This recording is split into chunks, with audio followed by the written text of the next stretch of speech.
We hear dudes talk about lead foot all the time. Some of the things we hear: get your lead foot down, get your lead foot down, get your lead foot down. Well, when? When are you supposed to do that? What are we doing? We make things simple. If we make things simple, we're successful. Here's the simple truth. The lead foot is your timing mechanism on his fastball. It's the flight of the ball. You're timing the flight of the ball with the lead foot. Now, you see guys in the on-deck circle do dry swings all the time. Let's say you're in the on-deck circle, right? What are you doing? You're kind of watching the pitcher and you're just timing that. You're timing the flight of that ball.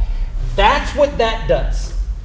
That thing right there uncovers the timing of that flight of the ball. Now, 99% of the time it's going to be the fastball. We typically, unless we've got a scouting report or anything crazy like that, we may time up another pitch.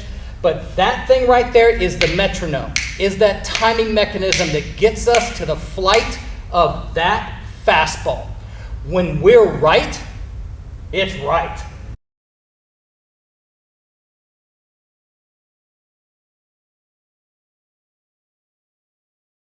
I mean, everything feels in rhythm. It's like a symphony.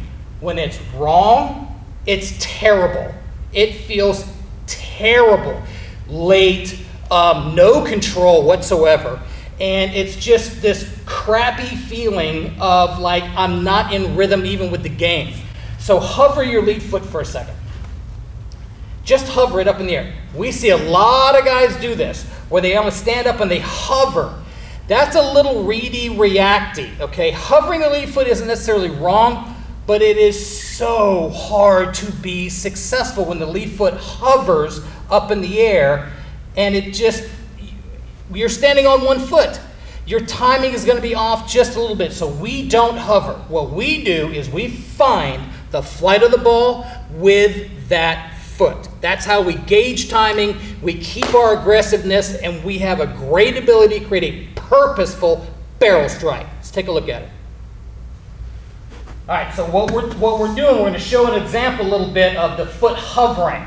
Now, what happens when the foot hovers, he doesn't have a real good gauge on the flight of the ball, and he's kind of guessing. So he's going to kind of hover it, and it just kind of hovers. How's that feel?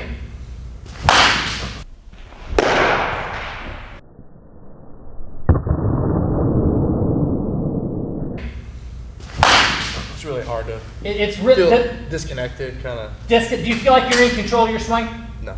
You do not feel like you're in control of the swing. Now, let's gauge the timing of this ball with that lead foot and let it eat. You cannot feel this energy.